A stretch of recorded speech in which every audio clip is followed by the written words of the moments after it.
Marketing is often described as the art of influence, but influence, when left unchecked, quietly becomes control. And control, when wrapped in creativity, data, and algorithms, rarely looks unethical at first glance. Today, we live in a world where companies know what we desire before we articulate it, where vulnerability is monetized, fear is converted into urgency, and trust is engineered, not earned. The most dangerous, unethical practices in marketing are not the ones that are illegal. They are the ones that are perfectly legal, highly profitable, and morally invisible. When a child is targeted before they can think critically, when scarcity is manufactured to trigger anxiety, when algorithms amplify addiction rather than well being, when consent is buried in fine print, we don't call it exploitation. In marketing, we call it strategy. We don't call it deception. In marketing, we call it positioning. And we don't call it manipulation. In marketing, we call it growth.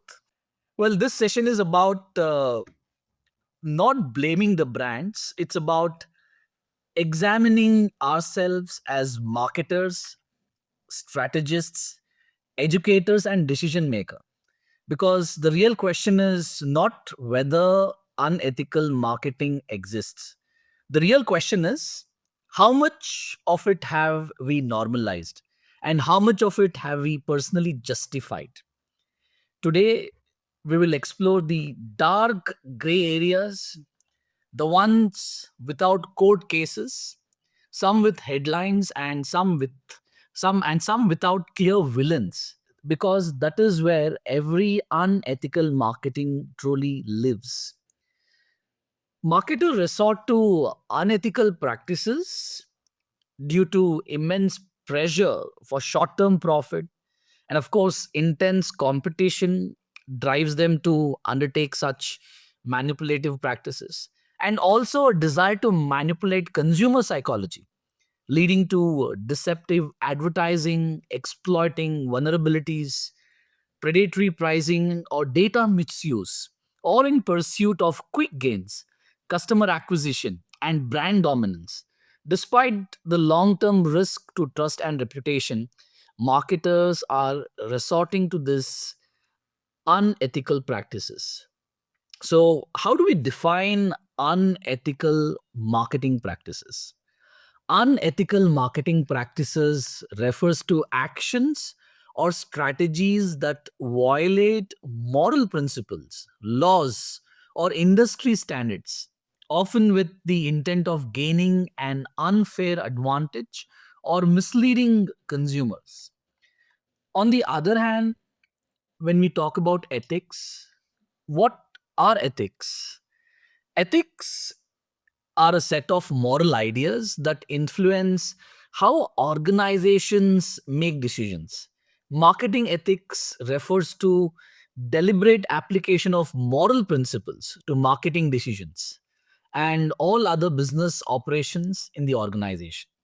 In addition to maintaining a clean legal record, many marketers use business ethics as a way to improve their public image. As a result, customers and the suppliers that serve them are more likely to trust one another. Ethical marketing is a strategy where businesses commit to open, transparent, responsible, and fair practices and communicate these values to their target customer. The case in point here is Amul. See, Amul is perceived as India's most trusted brand and ethical brand primarily because it is farm owned cooperative structure that embeds ethics into its very foundation. Owned by millions of dairy farmers, Amul ensures that profit flow back to producers rather than external shareholders, guaranteeing fair prices, timely payments, and most importantly livelihood security. Amul returns approximately 80 to 85 paise of every rupee earned back to the dairy farmers. This is one of the highest payout ratios in the world. Equally important is also Amul's conduct and communication, which have steadily reinforced public trust. The brand has largely avoided major scandals, demonstrated reliability during national crisis, and remained professionally managed despite its cooperative nature. Its iconic topical advertisements use wit and social awareness without misinformation or polarization, making the brand appear honest, culturally rooted, and human. Over generations, Amul has become a household constant associated with nourishment, care, and credibility. Amul is trusted because its ethics are structural, not superficial. They don't have a CSR department, in fact, that does charity on one side, and the entire business model is purely on social work, right? So their concept is very simple. For the farmer, it is a guaranteed livelihood, and for the consumer, it is guaranteed purity at a fair price.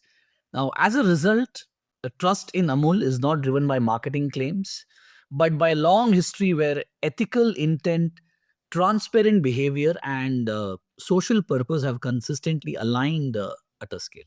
On the other hand, unethical marketing can lead to severe and long lasting consequence for organization, extending far beyond short term gains.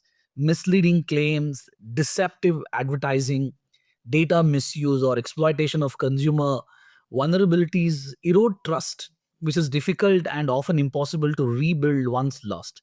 An interesting case that helps us understanding the magnitude of this issue is that of Rapido, and this is the recent campaign which was used by them. So what happened is that the consumer authority, they have slapped a fine of 10 lakhs on Rapido for misleading ads, unfair trade practices. The Central Consumer Protection Authority, popularly known as the CCPA, has imposed this penalty. The action was taken uh, in the form of suo motu by the authority following investigation into company's advertisement claim that guaranteed auto in 5 minutes or get rupees 50. The CCPA in its order issued directed Rapido to immediately discontinue the misleading advertisement and compensate consumer who were not provided the promised cashback. Each affected consumer is to be paid 50 as original advertised. It also instructed the company to file a compliance report within 50 days. The problem was the ad which claimed that you'll get the vehicle in 5 minutes or you get paid 50 rupees was actually not fulfilled. Consumers had reported that instead of receiving 50 upon failure to get an auto within 5 minutes, they were credited with only 5 rupees, and that too in the form of Rapido coins, which could only be redeemed against bike rides and expired within 7 days. The authority found that these terms were neither clearly stated nor prominently displayed. Consumers today are more informed and vocal, and unethical practices quickly trigger public backlash, legal penalties, and also regulatory scrutiny and financial losses. Brands may also face employee disengagement and reputational damage that spreads across markets, affecting partnerships and investors' confidence. So, therefore, unethical marketing may offer temporary visibility or sales, but it ultimately compromises sustainability, trust, and the moral standing essential for enduring business success. To effectively address and combat unethical marketing practices, it's important to have a clear understanding as to what constitutes unethical behavior in marketing context. And that will be the focal point of discussion in this video. So let's do a scrutiny of every unethical marketing practice that exists in the market. And let's see what is the modus operandi behind it and how it impacts consumer behavior and what are the larger repercussions.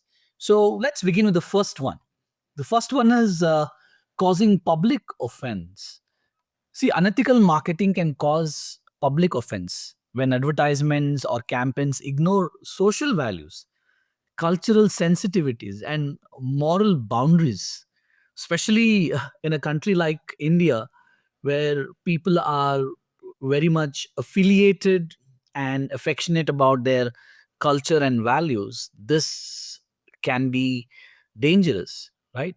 Content that is sexist, discriminatory, misleading, or insensitive to religion, gender, ethnicity, or national sentiment can provoke strong emotional reaction and widespread outrage. In a diverse society like us, such communication is often perceived as disrespectful or exploitative, leading to protests, social media backlash, boycotts, and formal complaints to regulatory authorities. Public offense damages not only the immediate campaign but also the overall credibility of the brand. Once a company is seen as careless or unethical, consumer question its intentions and values, making future communication less effective. The loss of public goodwill can be far more costly than any short-term attention gain, forcing organizations to issue apologies, withdraw campaigns, and invest heavily in reputation repair. So let's discuss some of the cases that actually helps us in understanding how this unethical practice of causing public offense impacts the consumer and in a long run how does it impacts the brand reputation. The first case in point here is that of H&M, Hennes and Morris, which is commonly known as H&M, is a Swedish multinational fast fashion retailer headquartered in Stockholm. A well known example of unethical marketing causing public offense is something what HM did in 2018 in one of its advertisement featuring a black child wearing a hoodie with the slogan coolest monkey in the jungle.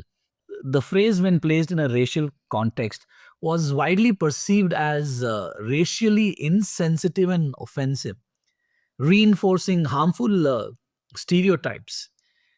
Right? We remember the recent social media campaign and a protest that was carried out. Black Life Matters, right? So, in the context, the campaign sparked global outrage, particularly on social media, with consumers, activists, and public figures condemning the brand for cultural insensitivity and lack of ethical judgment. The consequences for HM were immediate and severe. Stores were vandalized in some countries, calls for boycotts intensified, and the company was forced to issue public apologies and withdraw the product worldwide. I mean, look at this ad. It does a kind of a comparison, right? See, the black child is wearing a hoodie reading coolest monkey in the jungle, whereas the white child wore a hoodie reading survival expert. Now, why this detail matter? Obviously, it is portraying a black child as animal in the animalized language monkey, white child intelligent, mastery, authority, expert. That is what the interpretation which we can draw from the text written on these hoodies. See, even if it is unintended, the visual, right, reinforced long-standing racial stereotypes. Critics argued This showed systematic failure, not just a single bad slogan.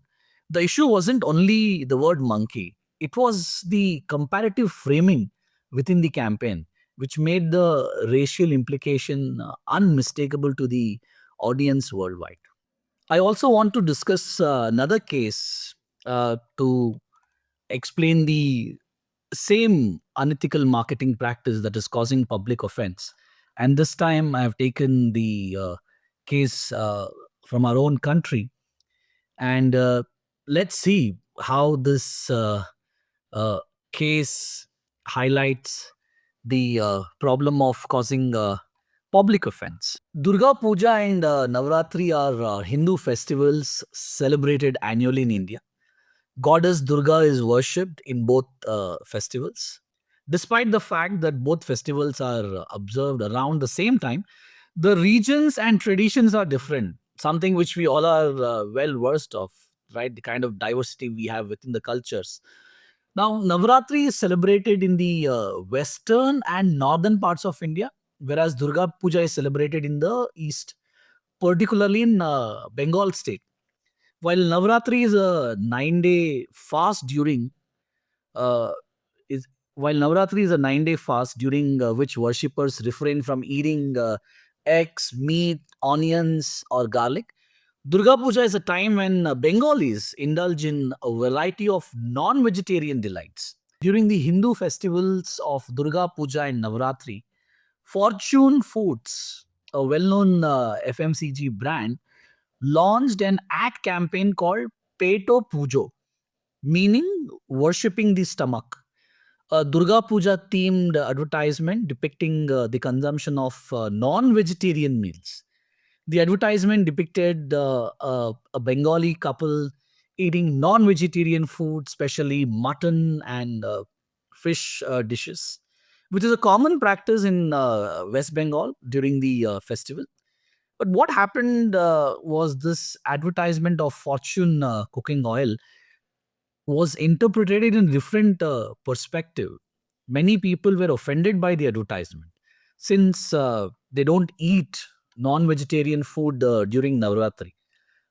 Especially people from western and northern parts of India. It can be Gujarat, Uttar Pradesh. So the ad also showed a husband breaking the fast persuaded by wives' scrumptious non-vegetarian meal prepared using fortune cooking oil. Now, breaking a religious fast for the sake of non-vegetarian food was perceived as consciously wrongful. The controversy arose because Durga Puja coincides with North Indian festival of Navratri, during which many Hindus observe strict vegetarian fast. Now, a fringe organization, the Hindu Jana Jagruti Samiti, a Hindutva group, lodged a complaint asserting that the ad was an insult to their faith. Fortune Foods apologized and particularly retracted the advertisement, except in West Bengal, where it is a customary to consume both vegetarian and non vegetarian foods during the Durga Puja festival.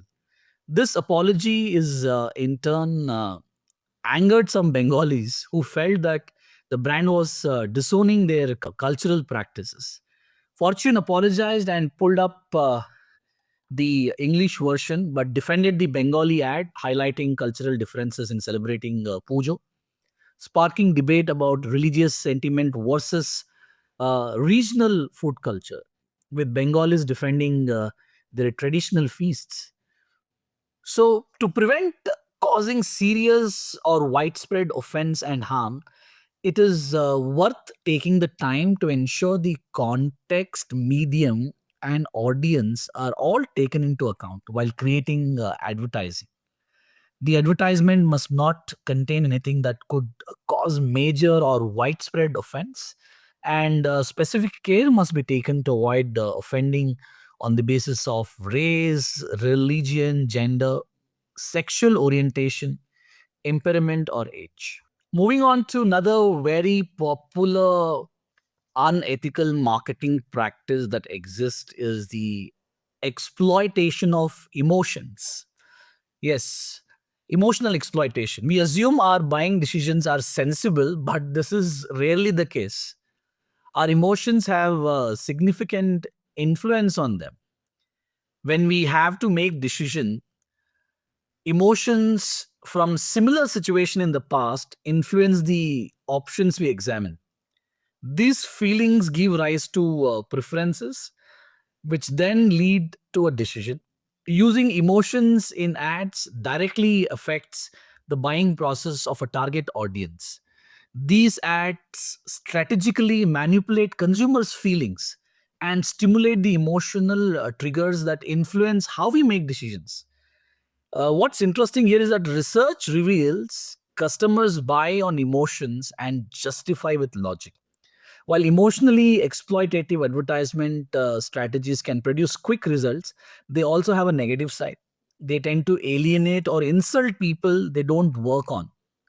An emotional advertisement may be created to provoke feelings of anger, hopelessness, or delight, all with the purpose of achieving the marketer's end goal in mind. While this can be a very effective tactic, the emotional advertising resolve the situation rather than leave the audience in a state of confusion. See, human emotions are divided into four categories, and this categorization is done by the Institute of Neuroscience and Psychology at the University of Glasgow. So these four emotions are happy, sad, surprised, anger. These four basic emotions have a significant impact on consumer attitudes and purchasing intentions. And that's what we are going to discuss now. How each of these emotions gets exploited, how marketers use them to enforce their products and services on us. So let's do an introspection. Let's begin with the first emotion, the emotion of fear.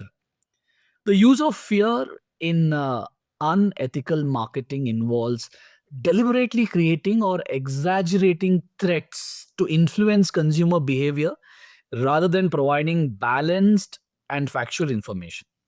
Marketers may heighten anxieties about health, safety, social status, or personal failure, suggesting that negative consequences are inevitable unless a particular product or service is purchased. Such messages often exploit vulnerability groups by amplifying uncertainty and panic, thereby impairing rational decision making. One of the particular segment that uses fear as an exploitation is the insurance sector. The insurance industry has for a very long time used fear as a parameter, fear as a source of persuasion to motivate the customers, right? So fear has long been used as a selling tool by insurance companies. Fear provide a sense of urgency, promoting the target audience to purchase insurance that will protect from consequences of uncertain events. You take insurance advertisement of most of the companies, they always have shown fear in their advertisements, in their ad campaigns. Policy Bazaar has consistently used fear as a means to persuade customer. Their ad campaigns shows Yamraj trying to create a fear, right? A person is lying on the deathbed and Imraj has come to take away his soul, and all this conversation happens. Now, these frightening scenes can definitely instill fear in the audience because they immediately reflect that they have not purchased the insurance, and they think on those lines and they may end up buying these policies out of fear. So the use of fear in unethical marketing definitely influence consumer behavior rather than providing them the factual information. Another important emotion that is usually exploited by the marketers is the emotion of sadness.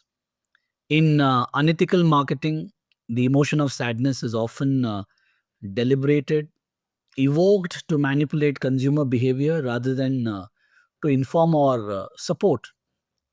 Advertisement may portray exaggerated suffering, loneliness, failure, or emotional loss to create a sense of guilt or emotional discomfort, subtly implying that purchasing a product or service is the solution to these feelings. Such tactics exploit emotional vulnerability, especially among sensitive and distressed audience, reducing their ability to make rational and autonomous decisions. One of the segment that always tries to use sadness as a tool uh, to persuade customer is the sanitary pads. Many sanitary pad advertisement portray menstruation as a condition that disrupts a woman's ability to lead a normal life, active life, by associating it with illness, weakness, or restriction. Menstruating women are often shown as tired, irritable, or socially withdrawn until the product rescues them, reinforcing the idea that periods are a problem to be fixed rather than a natural biological process. This framing normalizes discomfort and incapacity as inherent to menstruation, subtly pathologizing women bodies. See, such portrayals are ethically problematic because they reinforce stigma, shame, and silence around menstruation. By representing normal bodily functions as obstacles to productivity and happiness, these advertisements perpetuate gendered stereotypes and emotional insecurities, encouraging dependence on products through fear of social embarrassment or failure. Ethical marketing would instead emphasize comfort, choice, and normalcy without depicting menstruation as illness or barrier to everyday life. Another important emotion that gets exploited quite often by the marketers is the emotion of happiness. Advertisement often suggests that purchasing a product will automatically lead to personal fulfillment, social acceptance, success, or perfect relationship. By equating consumption with happiness, marketers create false emotional promises that oversimplify complex human experiences and pressure consumers to buy in pursuit of an idealized emotional state. And some of the advertisements that do this are the advertisement of alcohol, especially beer. See, beer advertisements are a clear example of unethical use of happiness in marketing. These ads frequently depict drinking beer as the gateway to fun, friendship, popularity, and celebration, showing groups of attractive, carefree people laughing, partying, bonding effortlessly. Happiness is portrayed as instant and guaranteed, creating the illusion that consuming beer automatically to social success and emotional fulfillment, while ignoring realities such as health risk, addiction, and responsible consumption. This portrayal is unethical because emotionally misleads consumers, especially young audience, by linking alcohol consumption with joy, masculinity, confidence, and acceptance. By glamorizing drinking and associating it with positive life outcomes, beer advertisements normalize excessive consumption and downplay potential harm.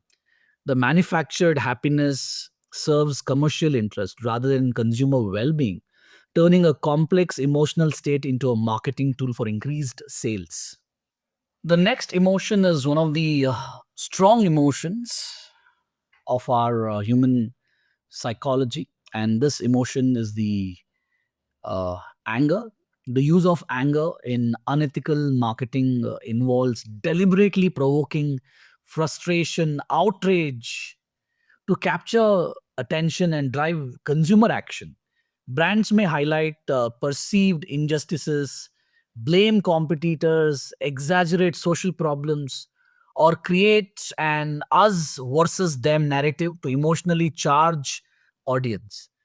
By tapping into anger, marketers reduce critical thinking and push consumer toward impulsive decision driven by emotion rather than informed judgment. This practice is ethically problematic because it fuels negativity, polarization, and hostility for commercial gain. Some of the products that use this emotion primarily includes your mosquito repellents. See, mosquito repellent advertising is a classic example often cited in ethical marketing debates because many campaigns deliberately trigger anger to influence consumer behavior. These advertisements use exaggerated threat framing, mosquitoes portrayed as villains, enemies, or invaders, language implying negligence or irresponsibility if protection is not used, visuals suggesting severe harm, disease, and especially suffering of children. So, this ads usually takes us through a transition of fear to anger. Fear is introduced, disease, death, helplessness, and this is followed by anger, right? So I must fight back. Product is positioned as a weapon. So this emotional shift is intentional and psychological effective, but ethically insensitive. See, instead of offering constructive solutions such as campaigns exploit emotional unrest and manipulate public sentiment, often distorting facts or oversimplifying complex issues. Over time, anger based marketing damages brand trust, harms social harmony, and undermines the ethical responsibility of marketing to inform rather than inflame. Another major unethical practice which has become a normal these days is degrading of rivals. See, degrading rivals in unethical marketing refers to practice of discrediting or belittling competitors through misleading comparisons, mockery, or exaggerated claims rather than promoting one's own product merits. Advertisement may use sarcasm, selective facts, or direct attacks to portray rival brand as inferior, unsafe, outdated. Such tactics shift the focus from healthy competition to character assassination, misleading consumers and distorting fair market practices. This approach is unethical because it undermines professional integrity and erodes consumer trust in advertising and marketing as a whole. One of the classic example here is Horlicks versus Complan advertisement, popularly described as bad mom and good mom ad. See, in this campaign, Complan positioned itself as a superior product by indirectly portraying mothers who did not choose Complan as irresponsible or careless. Visual and verbal cues contrasted: a good mother, well dressed, with a taller, healthier child against a bad mother shown as plain with a shorter, heavier child, implicitly linked to the rival brand Horlicks.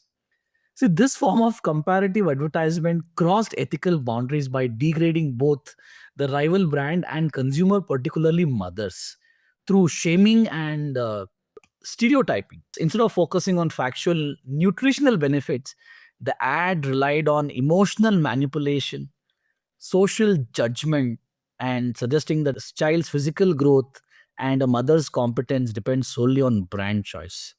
What a disgusting perspective.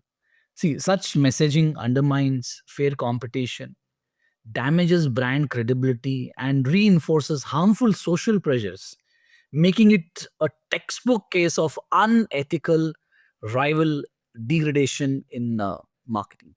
In fact, we have many other points that are coming up, which we will discuss in the next part of this video.